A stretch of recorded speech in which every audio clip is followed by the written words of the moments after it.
Salve, salve, galerinha! Tudo bom com vocês? Eu sou o professor César Staudinger, de Física, e nessa videoaula a gente vai conversar sobre as fibras ópticas. Preste atenção aqui comigo.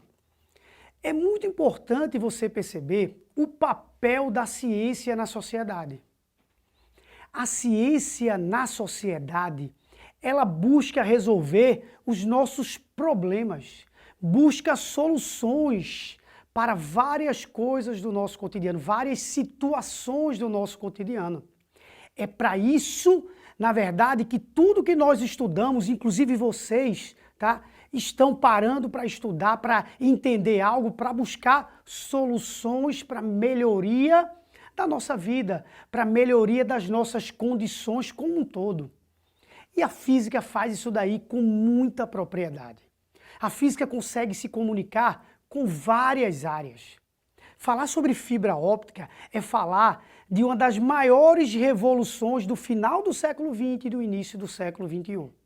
Se você tiver, ou caso você tenha feito já, mas caso você tenha alguém na sua casa de uma idade um pouquinho maior, você pode perguntar para ela como era doloroso fazer um exame de endoscopia.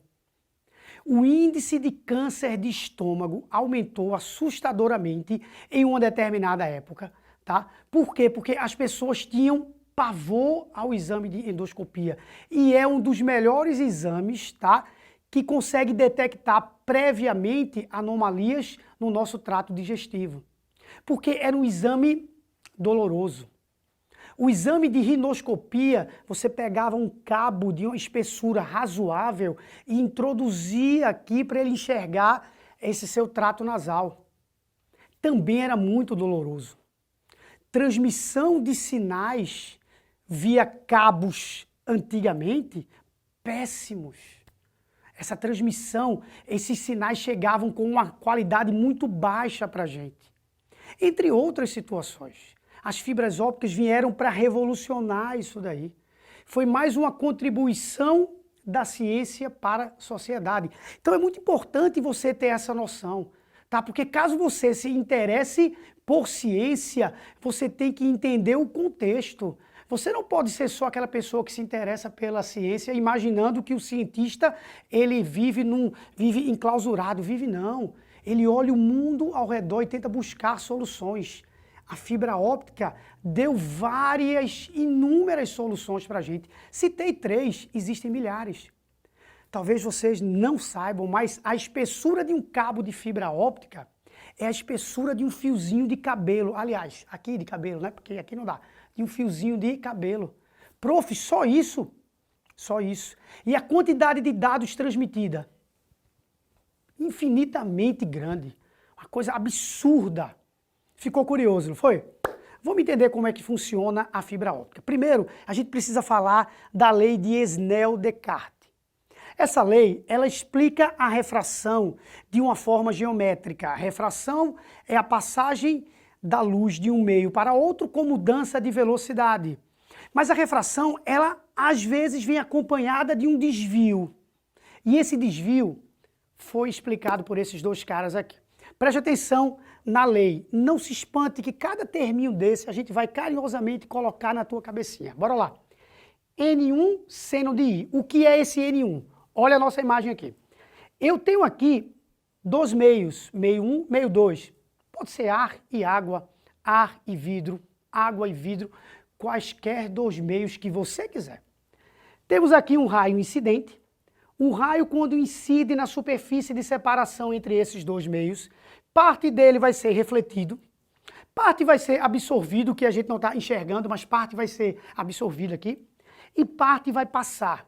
Esse raio que passa, a gente chama de raio refratado. É o raio que teve a mudança de velocidade, mas também desviou. Imaginando uma reta de referência aqui, chamada de reta normal, percebe que o raio incidente forma um ângulo com essa reta normal, que eu aqui chamei de ângulo I, em referência à incidência. E esse raio, quando ele é refratado, ele faz um outro ângulo com essa linha imaginária aqui, que nós chamamos de R, esse ângulo, em referência à refração.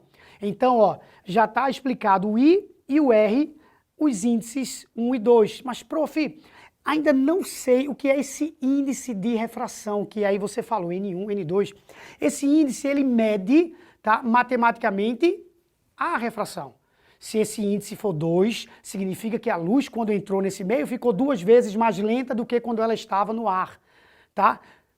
Se esse índice for 3, 3 vezes mais lenta e por aí vai. Então, ó, índice de refração do meio 1 vezes o seno do ângulo de incidência, índice de refração do meio 2 vezes o seno do ângulo de refração. Com essa expressão matemática, você consegue prever o que é que vai ocorrer com um raio de luz quando ele passar de um meio para outro meio, caso ele venha a sofrer desvio. Então, onde é que entra a fibra óptica? Entra aqui. Estudando, presta atenção, estudando a refração, você consegue ver que existe um limite para esse raio de luz passar para o outro meio. Vamos entender comigo. Vamos imaginar o raio incidente aqui, passando do meio 2 para o meio 1 agora. Eu quis mudar. Em vez de ser 1 e 2, eu coloquei 2 e 1. Mas é necessário que o índice de refração do meio 2 seja maior do que o índice do 1, ou seja, que o meio 2 seja mais denso que o 1, que o meio 2 atrapalhe mais a luz do que o meio 1, tá bom? Para que esse fenômeno ocorra. Então, o raio de luz vem, se refrata para cá, tá bom? Ele veio, se refratou. Ângulo de incidência e ângulo de refração. O que é que vai ocorrer? Você vai aumentar um pouquinho mais o ângulo de incidência. Aumente um pouquinho mais. Quando você aumenta um pouquinho mais o ângulo de incidência, matematicamente falando, o ângulo de refração também tem que aumentar. Então você aumentou o ângulo de incidência, o de refração também aumenta, porque os índices permanecem os mesmos. Então, quando você aumentou esse ângulo de incidência, o ângulo de refração aumentou. Sacou? E aí, vamos imaginar que ele aumentou tanto que ele atingiu 90 graus. Você aumentou tanto o ângulo de incidência, o de refração aumentou tanto que ele encostou aqui assim, ó, ficou um ângulo de 90 graus. Essa situação a gente chama de situação limite. Por quê? Porque se eu aumentar um pouquinho mais o ângulo de incidência, a luz já não passa para o outro meio, ela se reflete. Tu saiu aumentando tanto esse conjunto aqui que ela fez assim, ó. Deixa eu pegar 2 gizinhos aqui. É assim, ó. Essa brincadeira é assim. Pronto, aqui. Você pega 2 bichinhos desses aqui e aí você sai girando esse sistema. Gira. Tava assim antes, você foi girando, girando, girando, girando, girando, girando. Chegou uma hora que ficou assim, ó. Esse raio incidente e esse aqui ficou reto. Eles estavam assim. Aí você foi aumentando esse, girando, girando, girando o conjunto, ó. Chegou uma hora que ficou assim, ó. Aí se tu aumentar um pouquinho mais, aí faz isso aqui, ó. Tu me entendeu? Ó, aumentou um pouquinho mais, tu faz isso aqui. Tuf. Aí tu criou uma reflexão sem usar espelhos. Poxa, que maravilha, cientistas. Obrigado. Pois é, porque usar espelho para transmitir, para refletir sinal, significa usar um objeto que é pesado, um objeto que oxida, o custo dele é alto, inflamável, quebra fácil, racha fácil.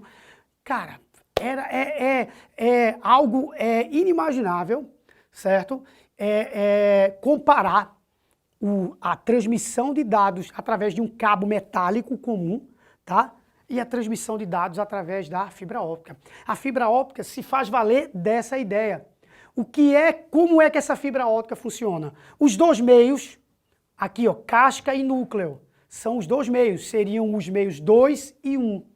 Aí vem um raiozinho aqui, ó, incide, entra nessa fibra óptica, incide aqui com um ângulo maior do que o ângulo limite. Maior do que essa situação limite. Por exemplo, se esse ângulo limite for 10 graus, esse raio aqui, na hora que ele incide com 15 graus. Então ele vai sofrer uma reflexão o quê? Total. E aí na hora que ele sofre reflexão total, ele vai sendo transmitido aqui, digo mais, podendo fazer curvas, porque você curva essa fibra óptica e aí os raios saem se refletindo. E aí o exame de endoscopia hoje em dia é tranquilo demais. É um cabinho bem fininho. Rinoscopia, poxa vida, você pega um cabo que mal incomoda, ele põe só um sprayzinho de xilocaína, tá? E aí fica um pouquinho tá meio adormecido, essa parte interna aqui, e aí ele introduz esse cabo de fibra óptica e fica filmando o seu trato nasal, enxergando tudinho lá. Só uma cocegazinha, faz nada mais que isso daí. Ainda te digo mais, estava aqui pensando, existe um exemplo bem legal sobre reflexão total, que não envolve fibra óptica. São as miragens. Quando tu olha para uma superfície muito quente, tu enxerga ela meio molhada ali, aquilo está ocorrendo por quê? Porque esse ar quente está com um índice de refração, está com uma densidade que está fazendo exatamente isso daqui, ó.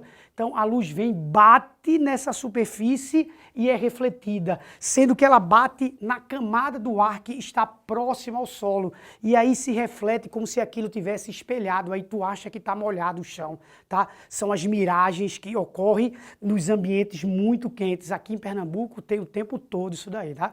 A gente enxerga o tempo todinho a pista como se ela estivesse molhada. Tudo isso ocorre por quê? Porque a luz, ao sofrer refração, pode desviar. Esse desvio aqui pode ser modelado para que atinja aqui um ângulo maior que o ângulo limite e a luz sofra uma reflexão interna total. E aí vem o uso da fibra óptica, tá bom? Um resumo rápido do que foi visto nessa videoaula. A gente mostrou que você consegue refletir luz sem refletir sinais, sem utilizar espelhos, desde que você use a ideia de Snell, tá? A ideia geométrica de incidir luz e essa luz não passar para o outro meio, desde que o ângulo de incidência seja maior do que o ângulo limite, tá bom?